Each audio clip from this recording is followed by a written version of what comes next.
Bueno, buenas tardes. Soy Juan Pablo Luna, cientista político, y quiero darles la bienvenida a esta nueva actividad del Festival Puerto de Ideas Valparaíso, el impacto de un micropaís, donde conversaremos junto al politólogo español Joan Subirats sobre el potencial de los gobiernos municipales, así como también de sus principales desafíos. Este año, Puerto de Ideas Valparaíso celebra su 10º aniversario gracias al apoyo de Colbún, Copeuch, Fundación Mar Adentro y el Ministerio de las Culturas. Esperamos que disfruten de esta conversación. Joan, bienvenido en primer lugar. ¿Qué tal? Joan publicó en 2016 un libro titulado El poder de lo próximo, las virtudes del municipalismo. Y es un libro que, si bien está pensado para el caso español y discute bastante en profundidad la realidad del fenómeno municipal, no solo en España, sino también en el contexto de la Unión Europea, a nosotros nos resulta interesante y sumamente estimulante pensar en el fenómeno municipal, sobre todo a partir de distintos escenarios que se están configurando en Chile en estos meses y en estos años. Por un lado, desde el estallido social del año pasado, lo municipal, los alcaldes, digamos, aparecen como actores fundamentales y actores como los únicos actores probablemente, digamos, capaces de retener legitimidad y empatizar en parte con lo que está pasando y lo que había pasado en el trasfondo del estallido. Al mismo tiempo, el próximo año vamos a elegir por primera vez gobiernos regionales que están un nivel por encima, digamos, del nivel municipal. Y al mismo tiempo, en ese contexto y en esa misma elección, también vamos a elegir nuevas autoridades municipales. Entonces, para abrir la conversación, se me ocurre, Joan, que lo primero es hacer un pequeño paneo por tu argumento respecto a la importancia de volver a las municipalidades como ancla de los procesos políticos y de representación en las sociedades contemporáneas. Por qué y cómo estructurar o reestructurar la representación política desde lo municipal, que es la línea que tú trabajas en este libro del poder de lo próximo. Y tal vez pedirte que profundices un poco en, digamos, las distintas dimensiones de un argumento que para mí es fundamental y es uno de los valores principales del libro. Este no es un argumento en favor de la descentralización como descentralización, o por sus virtudes, por ejemplo, en términos administrativos. Aquí lo que Joan propone es una idea de repolitizar lo municipal, de llevar la política y hacer de la política municipal una clave fundamental de un sistema de representación político renovado. Y al mismo tiempo propone anclar esa repolitización en una noción de bienes públicos y de comunes, que también resulta muy interesante, muy refrescante y que lo mueve fuera, digamos, de los argumentos tradicionales sobre las bondades de la descentralización. Entonces te pediría, para empezar, plantear un poco ese argumento y luego lo vamos, en la medida de lo posible, trayendo a la realidad chilena. Muy bien. Gracias ante todo, Juan Pablo, por la presentación y por la oportunidad de esta conversación. Y luego, pues, un poco siguiendo el hilo de lo que comentaba Juan Pablo, ¿no?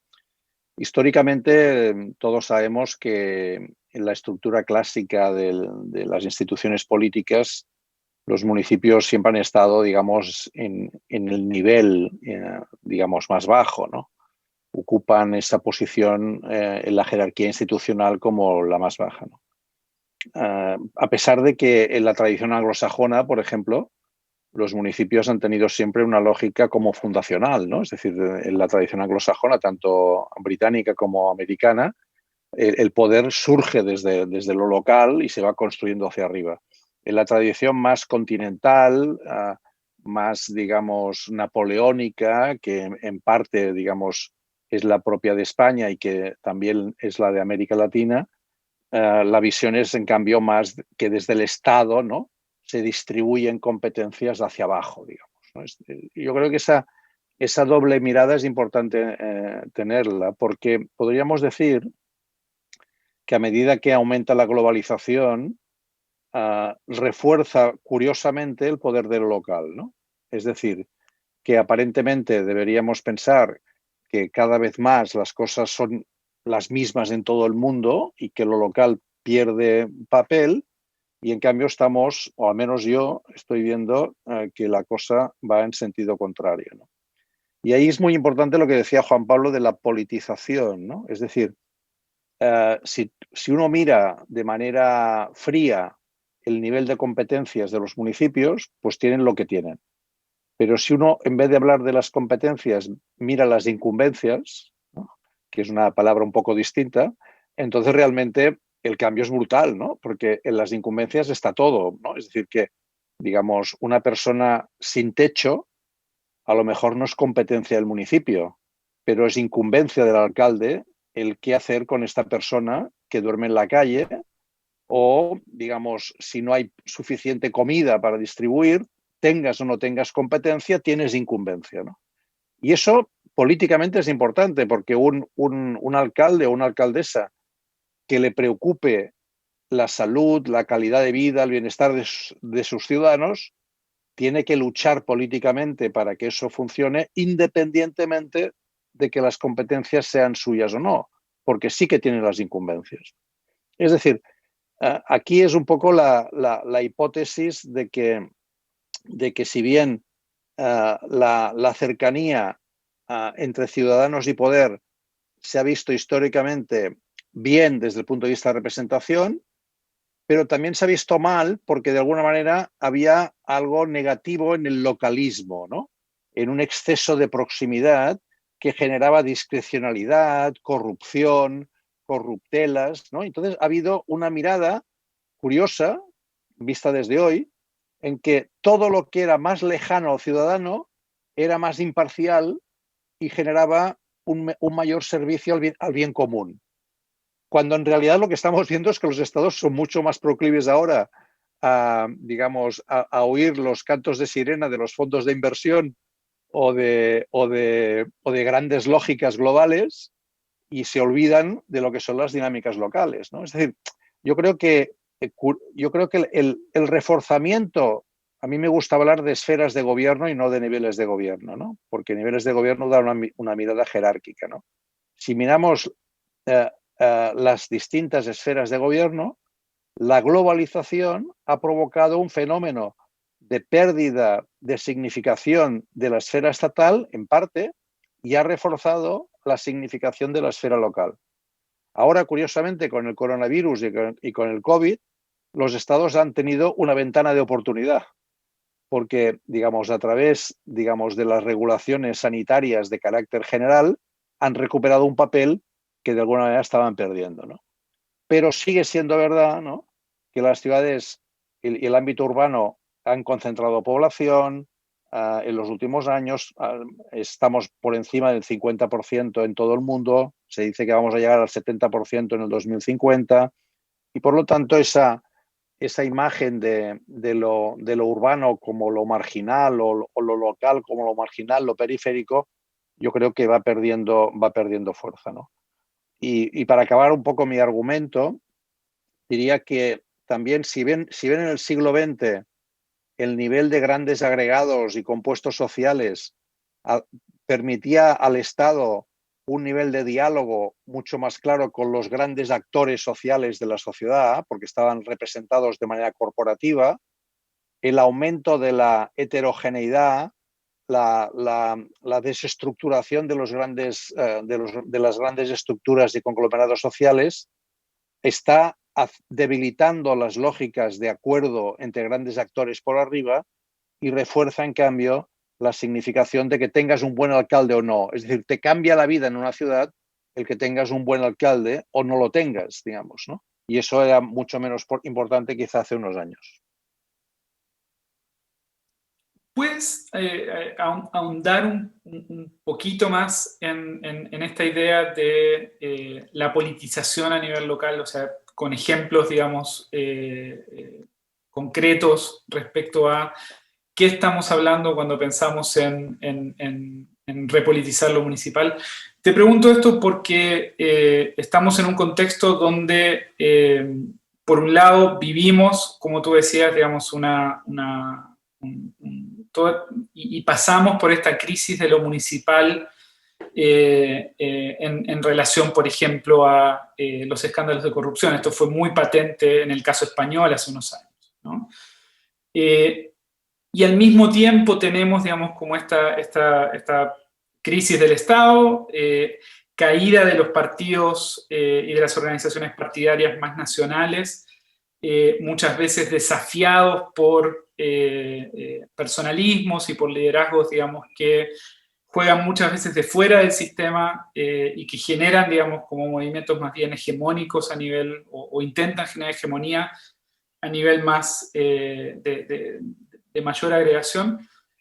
¿Cómo se entronca y cómo se manifiesta en la práctica esta politización de lo cotidiano a nivel de las ciudades? Sí, yo te diría que la clave para mí es, digamos, ir más allá de lo que es el marco institucional que ha venido dado, ¿no?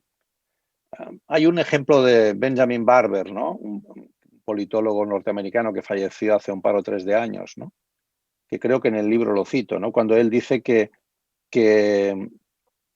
cuando imaginémonos, ¿no? Dice, una reunión de 5 alcaldes o alcaldesas de cualquier parte del mundo, desde Sudáfrica hasta Corea, desde Chile hasta Dinamarca o hasta, digamos, yo qué sé, Nairobi, esos 5 alcaldes, cuando se encuentran, dice Benjamin Barber, al cabo de 5 minutos estarán hablando de los mismos temas. Si uno imagina los 5 jefes de Estado de estas ciudades en una reunión parecida, tardarán, dice él, varios días en saber si el sistema es presidencial, parlamentario, si la Constitución les permite hacer esto, lo aquello, si las culturas políticas son distintas. ¿Por qué? Porque hay un conjunto de problemas vinculados a lo local que son exactamente iguales en todo el mundo, ¿no? Estoy hablando de residuos, de movilidad, estoy hablando de bienestar en general, pero también de salud y de educación, de escuelas, tengan o no tengan competencias. Estoy hablando de por ejemplo, elementos de polución atmosférica, estoy hablando de vivienda, estoy hablando de accesos.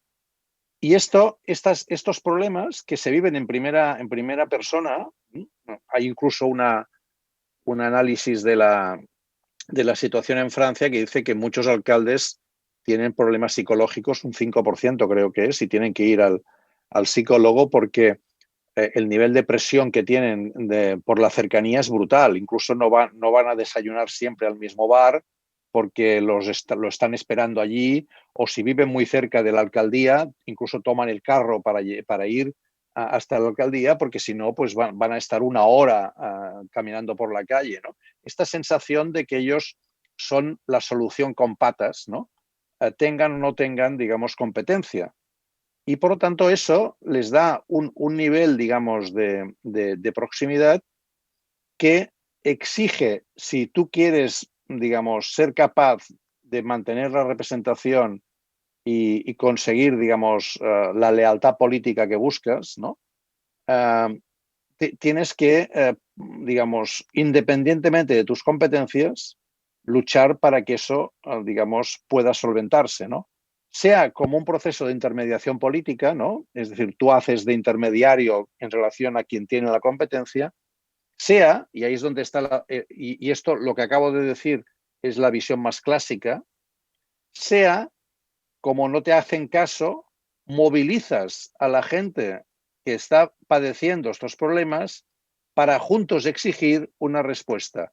Politizar en este sentido, desde mi punto de vista, es ir más allá de tus competencias e ir más allá de tus competencias con la comunidad que sufre ese problema y, por lo tanto, movilizando políticamente ese sector con lo cual, digamos, de alguna manera estás convirtiendo el tema no en un problema competencial jurídico institucional, sino en un tema político.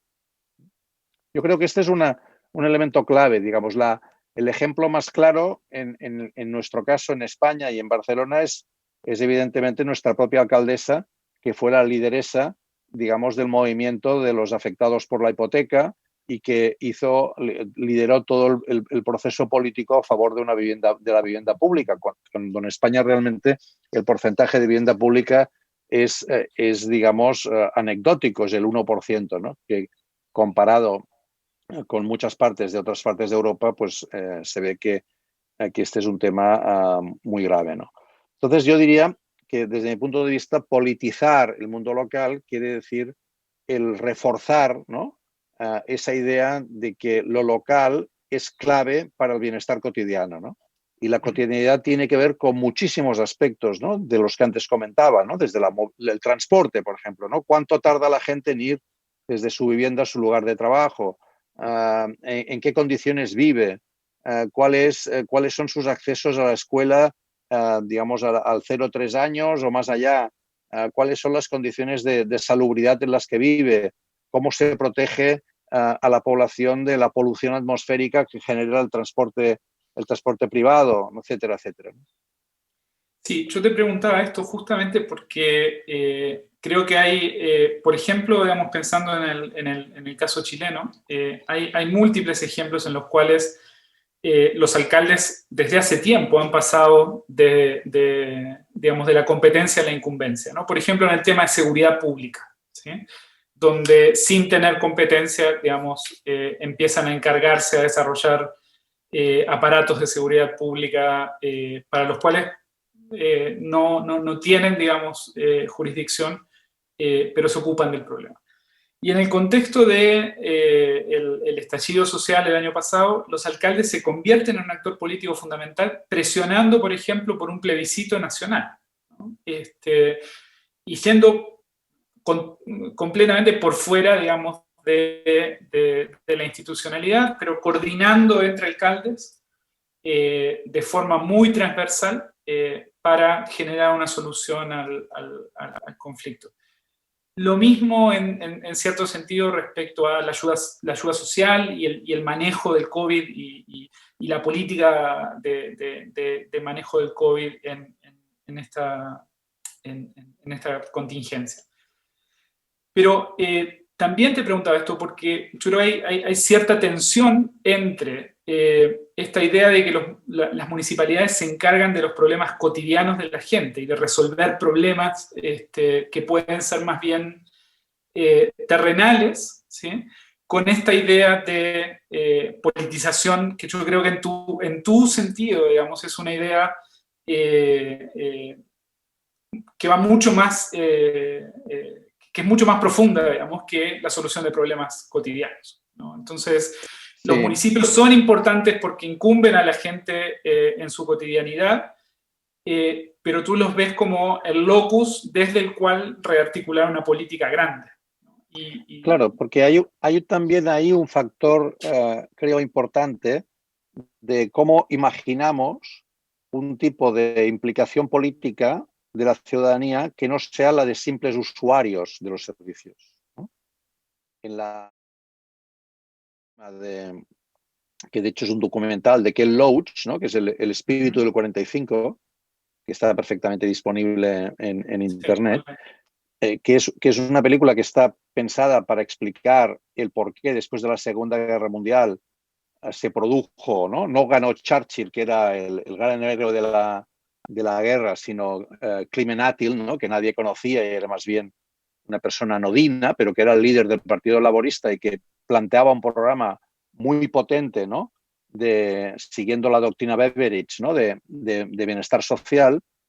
En ese documental, cuando se va viendo cómo evoluciona luego el estado de bienestar en Gran Bretaña y acaba con la señora Thatcher, uno de los comentaristas hace una frase que siempre he recordado, ¿no?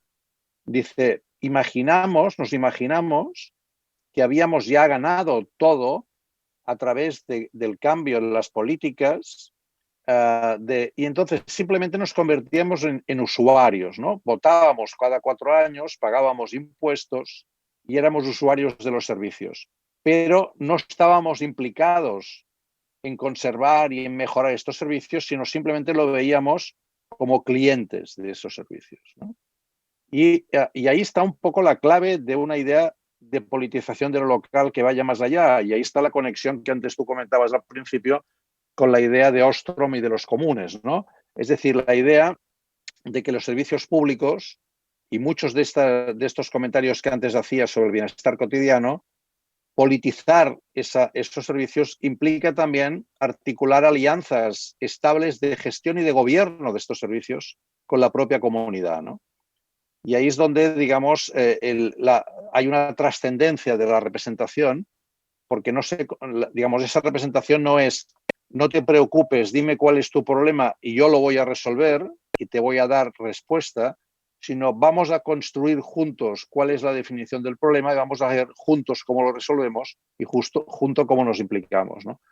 En ese libro de Hirschman, ¿no? que se llama Exit Voice and Loyalty, ¿no? Donde Hirschman dice, el mercado tiene un mecanismo que es el exit, el irse, ¿no? Si a ti no te gusta pues el sitio donde vas a comprar la comida o el restaurante al cual acostumbras a ir, simplemente votas caminando, ¿no? Te vas y fuera, ¿no? En el sector público, donde la gente no puede irse porque, digamos, los servicios públicos en muchos casos son los únicos proveedores, el único proveedor es el propio Estado, la propia administración, entonces si no hay exit, tiene que haber voice, ¿no? Tiene que haber capacidad de hacer oír tu voz, de plantear ese problema de tal manera que eso permita loyalty, ¿no? Permita la lealtad con ese servicio, digamos, ¿no?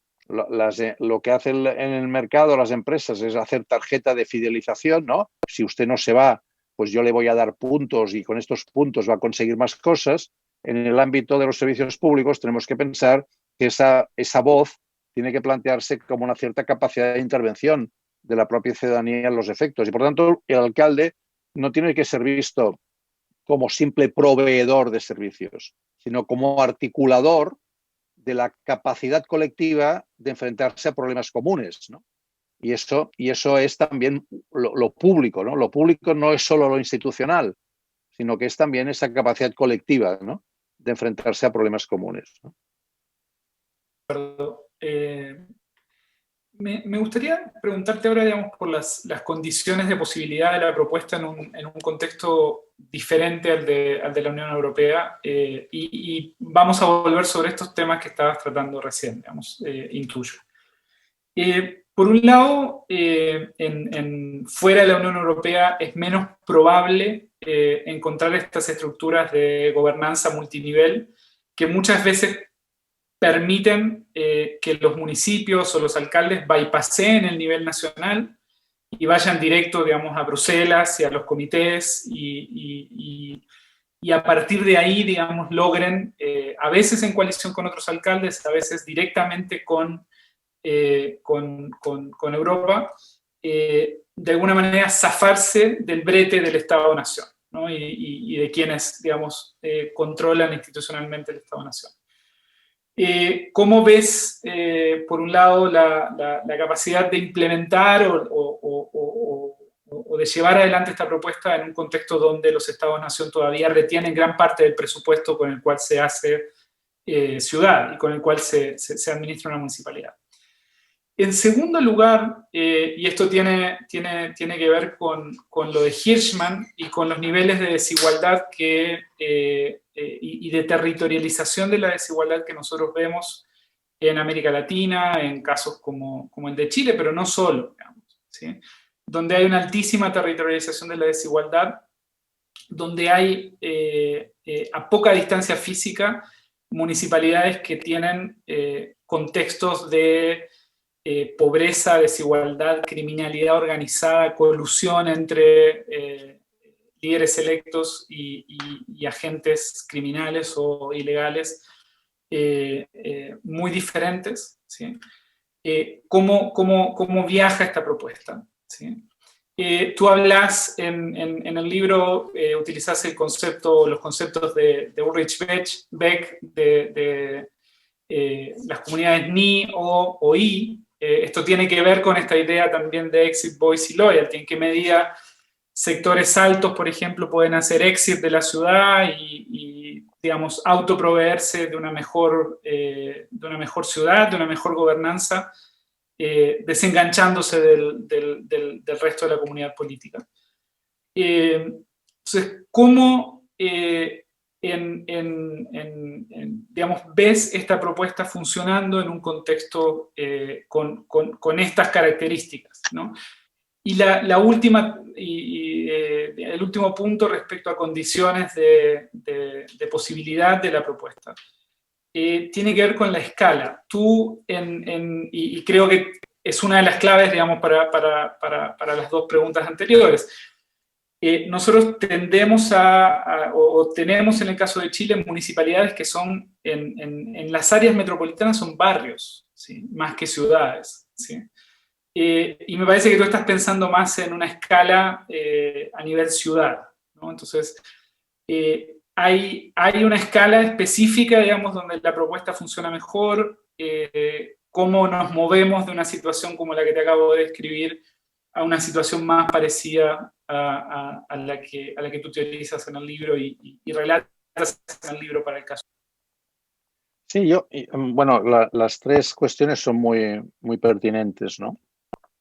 Lo que está ocurriendo cada vez más, no solamente en Europa, yo diría en el mundo, es la facilidad a la que antes aludía yo cuando hablaba de Barber, de las redes entre ciudades, ¿no? Es decir, por ejemplo, la relación que hubo en el momento, ahora no es el problema, ¿no? Pero hubo un momento en que Airbnb o Uber, digamos, hacían un tipo de planteamientos y de prácticas en todo el mundo que en muchos casos ponía en cuestión las capacidades de los propios estados, ¿no? Y evidentemente de las ciudades, ¿no? Es decir,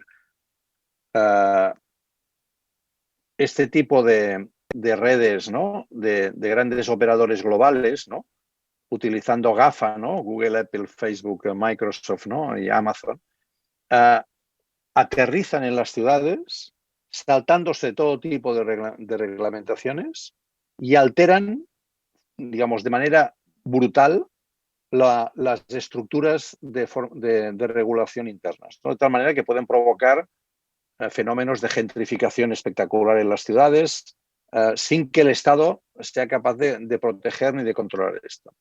Entonces, ahí es donde empezaron a surgir, por ejemplo, yo me acuerdo muy bien, una reunión entre París, Nueva York, Ámsterdam, Barcelona y Londres, de los alcaldes de estas ciudades, para tener una política conjunta en relación a Airbnb y a Uber.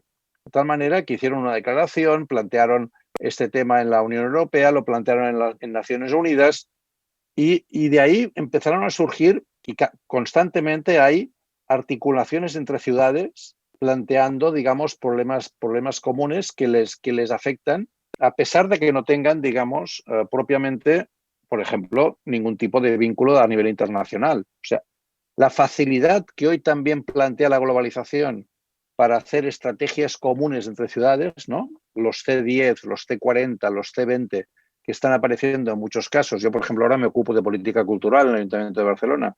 Pues hay una organización potentísima a nivel de cultura entre ciudades que lo que hace es intercambiar prácticas, una comunidad de aprendizaje y de políticas comunes, ¿no?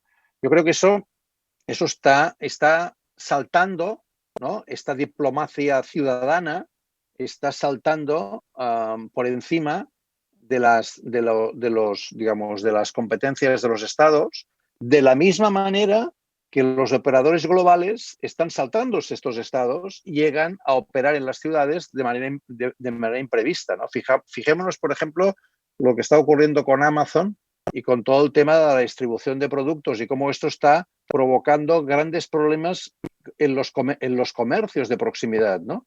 Les está provocando crisis en las librerías, por ejemplo, ¿no? Ahora desde Barcelona y desde en una red de ciudades en toda Europa se está promoviendo la creación de una especie de Amazon local para enfrentarse en el tema de las librerías a la distribución de libros, etcétera, ¿no? Y en cambio otras ciudades simplemente dicen, bueno, ¿cómo logramos que Amazon tenga resuelto el problema de la última milla y vamos a hacer la logística necesaria para que esto funcione? Bueno, son dos planteamientos distintos, ¿no? Tú puedes acomodar tu ciudad a que sea más, digamos, beneficiosa para los operadores globales, o puedes construir respuestas políticas a algo que tú crees que está erosionando tu propio tejido local, ¿no? Y esto es más fácil de hacer de lo que era antes, simplemente porque tú puedes buscar las alianzas locales a nivel internacional o a nivel nacional para que esto pueda darse, ¿no? Esto sería un primer elemento. El tema de la desigualdad, lo vinculo con el tercero, que es el de la escala. Yo creo que tienes toda la razón. Es decir, uno de los graves problemas que históricamente siempre se ha considerado que es un problema para el municipalismo es el tema, digamos, por ejemplo, de la redistribución, ¿no? O sea, si se produce aquello que en políticas públicas se llama el efecto Mateo, ¿no? Se le da más a quien más tiene, digamos, ¿no? Es decir, si tú lo que haces es dar más poderes a los ámbitos locales, no es lo mismo vivir en una ciudad como Barcelona o vivir en una ciudad donde los niveles digamos, de capacidad de generar recursos y de enfrentarse a la desigualdad es muy distinto. Si simplemente lo que haces es dar más poder sin ser capaz de redistribuir, vas a generar más desigualdad. Por lo tanto, digamos, la idea de descentralización no es contradictoria, al revés, con la necesidad de centralizar. Tú tienes que centralizar elementos de planificación general y elementos de evaluación general.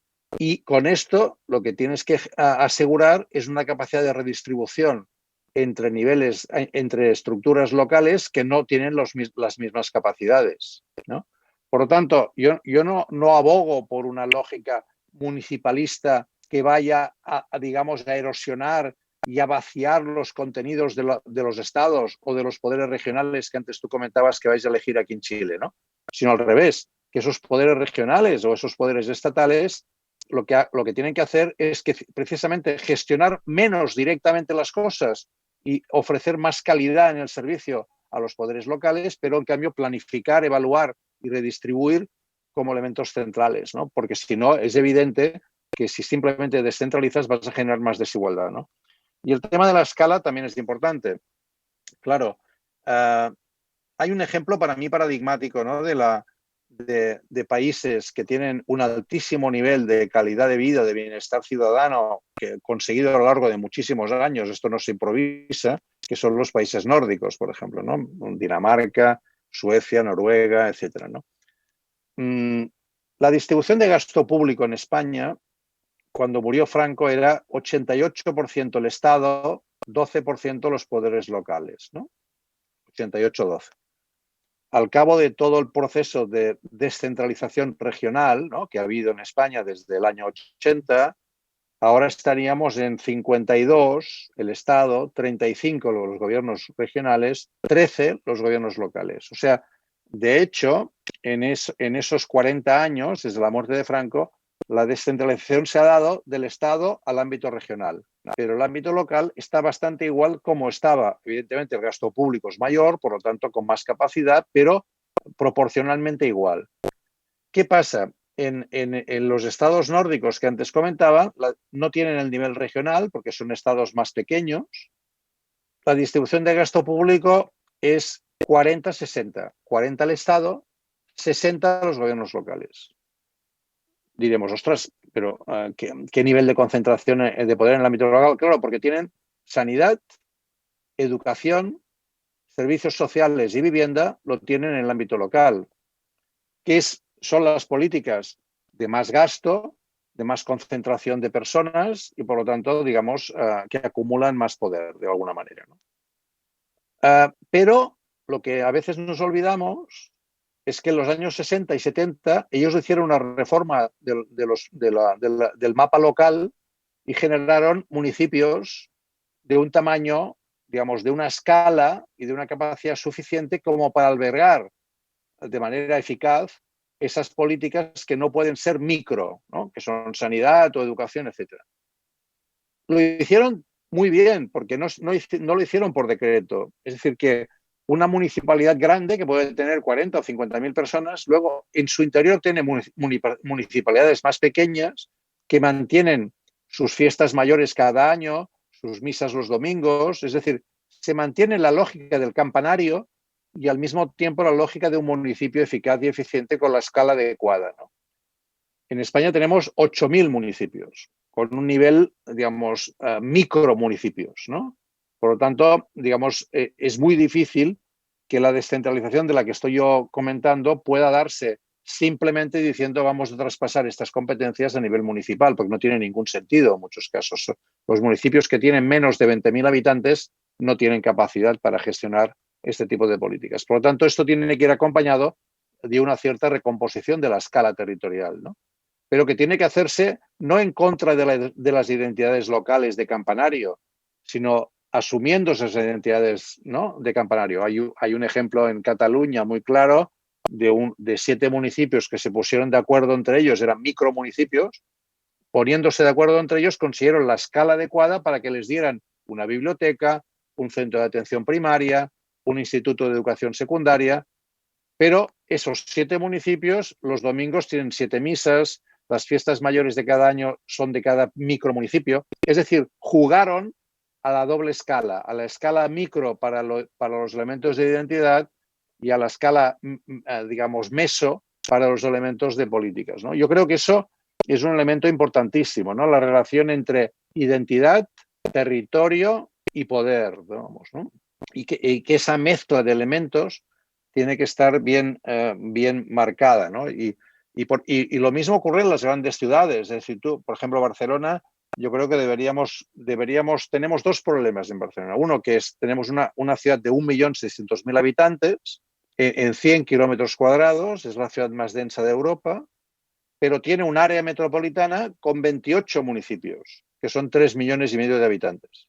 Tenemos un problema de gobernanza metropolitana, pero también tenemos un problema de microgobernanza de los distritos pequeños de Barcelona, ¿no? O sea, y las 2 cosas son importantes, ¿no? Es decir, que yo creo que esa tensión que la palabra escala de alguna manera resume es como muy clave a la hora de afrontar este tipo de elementos que estamos comentando, ¿no?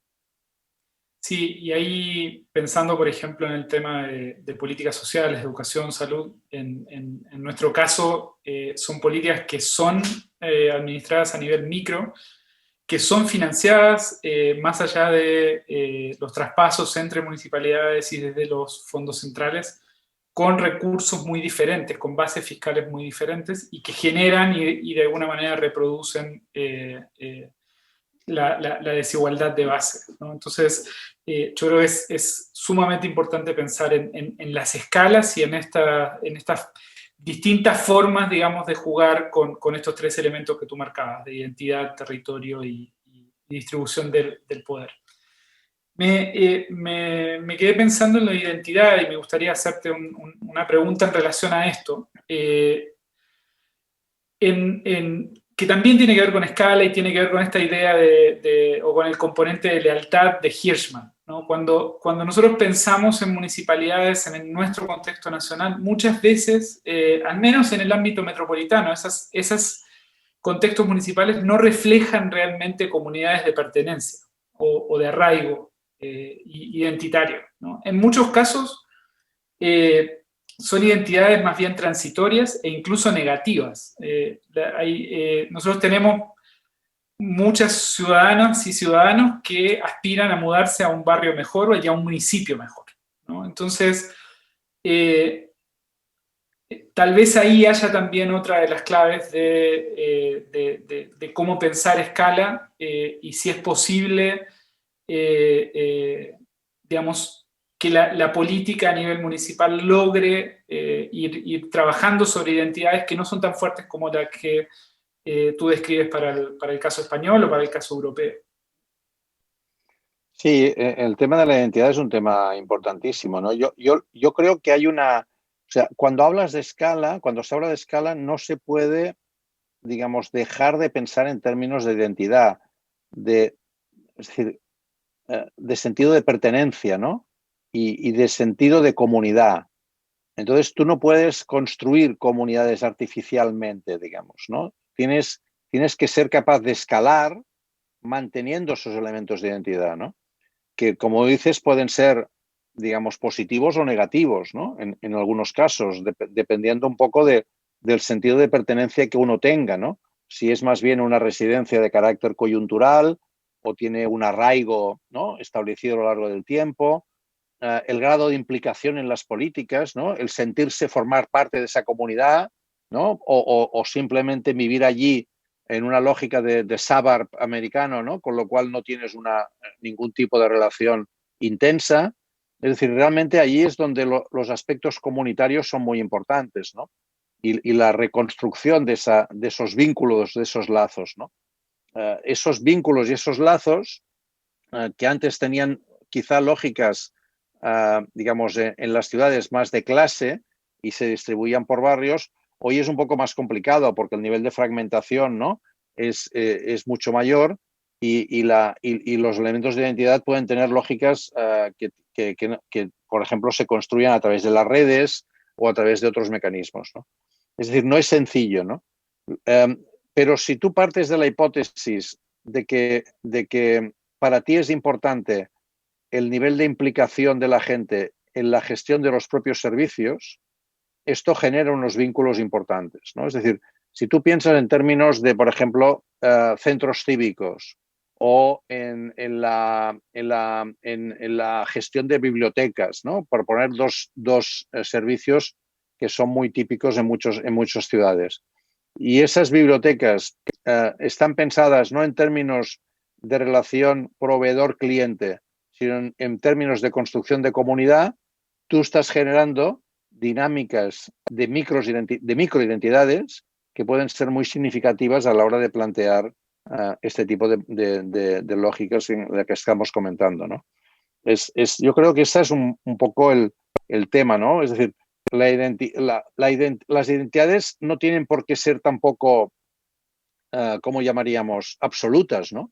Estamos en tiempo de identidades compartidas. Es decir, yo puedo ser al mismo tiempo, digamos, patriota de mi barrio de Barcelona, al mismo tiempo ser catalán, sentirme español, sentirme europeo y sentirme formando parte de la comunidad universal, ¿no? Y para mí eso es un elemento de tensión que es al mismo tiempo positivo en muchos casos, porque no, es decir, no ocurre como se decía en la Segunda Guerra Mundial, ¿no? Me acuerdo de una frase de un médico judío que decía: yo era médico, austríaco, hablaba alemán y judío. Y llegó un momento que me grabaron en la piel una única identidad, que era judío, y me redujeron las demás, ¿no? Esa idea de monoidentidad yo creo que es un elemento que es contradictorio con lo que estamos comentando, ¿no? Y por lo tanto, ahí también hay un tema de tensión, ¿no?, de reconocimiento de esas múltiples identidades. Súper interesante. Hay, digamos, quienes sostienen, y no son pocos, que el modelo de representación democrática, el modelo de la democracia representativa, anclado obviamente en el Estado-Nación, en los partidos políticos que conocimos, digamos, y que desarrollamos como partidos de masas en el siglo XX, está en una crisis final, ¿sí? No solo en una crisis transitoria, sino en una crisis más bien final. ¿En qué medida una democracia de alcaldes puede ser una alternativa para solucionar esta crisis? Tú diste algunas pistas, por ejemplo, cuando mencionabas el caso de la regulación de Uber y de Airbnb, planteabas algo así como dos coaliciones de alcaldes posibles, ¿no? Una coalición más bien que abrace la competencia de regímenes y que de alguna manera genere buenas condiciones para estos jugadores globales, versus una coalición de alcaldes que puje por una re-regulación coordinada del capitalismo. Y uno puede pensar en lógicas, por ejemplo, de izquierda y derecha, en términos de el rol de la política y el rol de las instituciones para intervenir en los mercados, desde esta lógica de los alcaldes. ¿En qué medida es eso posible? ¿Cómo se articula tu propuesta de una democracia de alcaldes con otras propuestas que se suelen conversar en estos días, como la profundización de la democracia directa, eventualmente el avance de mecanismos más líquidos de articulación de la representación que permitan, digamos, un flujo de legitimidad un poco más, más razonable? Tú hablas en el libro y haces mención a lógicas de coproducción, hablas de las cooperativas, o sea, cuestiones bastante tradicionales. Yo, cuando, por ejemplo, digamos, cuando haces referencia a las cooperativas, me quedé pensando mucho, digamos, en el modelo vasco, ¿no? Del País Vasco, digamos, de capitalismo vasco y donde hay una mezcla de identidad, globalización y organización del capitalismo, no solo de la democracia. Entonces, ¿cómo se articula o cómo compite esta propuesta que tú nos presentas con estas otras alternativas que se están discutiendo? Y si quieres podemos también hacer referencia a esta distinción que a mí me parece fundamental. Tú le das mucha importancia a la tecnología, pero haces una distinción bastante clara entre el concepto de Smart City y la construcción de una ciudad democrática, ¿no? Entonces, ¿en qué se diferencian? ¿En qué pueden eventualmente reforzarse? ¿En qué compiten? Sí, bien, yo creo que has planteado temas también muy relevantes, ¿no? Por ejemplo, hay en esa democracia de alcaldes, ¿no? O sea, yo no tengo una idea muy clara de cuál es el modelo hacia el cual avanzamos, ¿no? Desde el punto de vista de gobernanza global, pero sí que creo que en el escenario europeo a mí me convence una articulación, un reforzamiento del ámbito europeo para los temas de regulación y, en cambio, un reforzamiento del ámbito local para los temas de redistribución, ¿no? Es decir, históricamente la Unión Europea ha estado ahí centrada en los temas de regulación. Los estados tenían la lógica redistribuidora, más bien, y los municipios tenían la lógica estrictamente de distribución, digamos, ¿no? De provisión. Yo creo que los municipios necesitan reforzar su lógica de redistribución y de provisión, y la Unión Europea, necesitamos una Unión Europea o un nivel superior al de los estados, ¿no? En el caso de América Latina deberíamos ver exactamente cómo eso puede plantearse, pero un nivel de regulación que permita trabajar lo que en este momento son dinámicas globales tipo GAFAM, ¿no? Que decía antes, ¿no? Y de grandes fondos financieros, ¿no? Entonces, yo creo que no es solamente una democracia de alcaldes, sino que es una articulación en los temas, en las típicas políticas, ¿no? Reguladoras, redistribuidoras o distributivas, cómo puede cada uno encontrar un espacio propio, ¿no? Yo creo que sí que en ese ámbito, por ejemplo, todo lo que es el campo de las utilities, ¿no? Agua, energía, Internet, debemos incorporar Internet en el campo de las utilities, ¿no? Y los derechos cada vez más claros que se dan, ¿no? El debate sobre el derecho al agua o el derecho a Internet como un derecho universal, o cada vez más el debate sobre la energía, ¿no? Que va a ser clave. Esto va a tener una dimensión muy local, porque van a estar en crisis constantemente el acceso a estos servicios por parte de la población, y ahí la posición en esa dupla que tú comentabas de distintos formas de plantear los alcaldes este tipo de temas, yo creo que va a ser muy claro, ¿no? Y está muy claro que para mí, cuando hablamos de soberanía, yo deberíamos hablar de soberanías, ¿no? Y de esas soberanías también en las utilities, en los datos, en la tecnología como un elemento central, ¿no? Es decir, ¿quién se ocupa, quién tiene los datos de la tarjeta de movilidad? Es decir, del Oyster, que es la tarjeta de movilidad en Londres, ¿no? Que tú compras un Oyster y puedes utilizar transportes de todo tipo, ¿no? Etcétera, etcétera. ¿Quién es quien controla esos datos? Ese es un elemento central, ¿no? Para hablar de poder y para hablar de política cada vez más, ¿no? En los temas de democracia directa y de legitimidad, ¿no? Bueno, ahí digamos, el ejemplo de Porto Alegre, que es un ejemplo histórico sobre presupuestos participativos, ha ido, digamos, teniendo sus versiones locales, ¿no? Por ejemplo, ahora en Barcelona pues tenemos un 5% del presupuesto, se puede discutir a nivel, digamos, de comunidades, y hay todo un proceso de participación a través de un programa que se llama Decidim, ¿no? Decidamos, que tiene esta lógica, y son, digamos, de alguna manera experiencias que van en este sentido, ¿no? El discutir el plan de inversiones municipales y ofrecer un debate. Yo creo que estos son, digamos, ejemplos de cómo puedes utilizar la tecnología no en una lógica simplemente, digamos, top-down y de, como decía antes, de provisión, sino como una lógica de empoderamiento también, ¿no?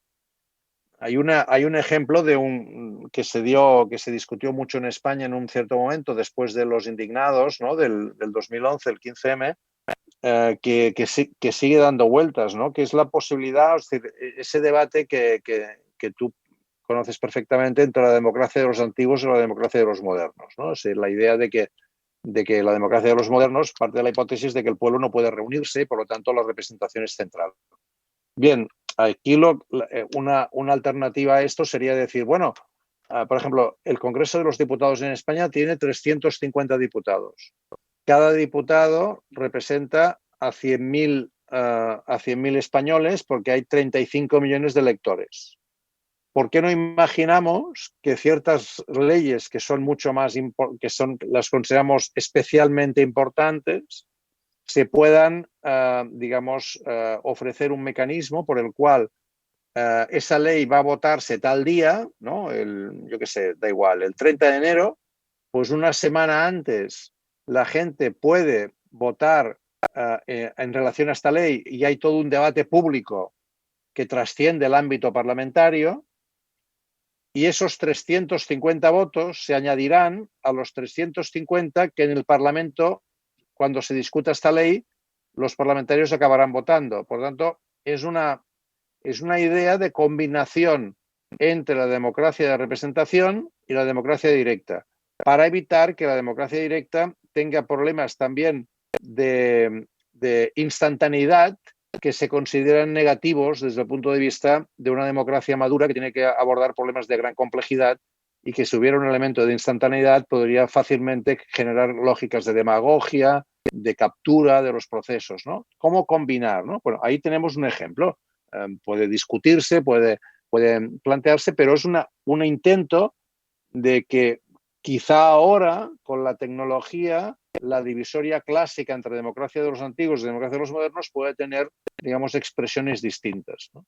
Yo creo que esto es digamos, algunos elementos que podrían. En el tema de las cooperativas que tú comentabas, yo lo planteo como un tema de resiliencia de ciertos avances sociales, ¿no? Es decir, yo recuerdo muy bien, porque me lo comentaron en Dinamarca, que en Copenhague, si ahora preguntas cuál es el porcentaje de vivienda pública que hay en Copenhague, te dirán que es del 33%. Y te dirán que hace 20 años era el 50%. Estoy más o menos, ahora no tengo exactamente las cifras, pero digamos, imaginemos que fuera el 50%. Y entonces preguntas, ¿qué pasó con ese 17%? Bueno, ese 17% eran viviendas del ayuntamiento. Cuando entró un gobierno de derechas, privatizó estas viviendas y se las vendió en el mercado. ¿Y entonces por qué queda el 33%? Porque son cooperativas.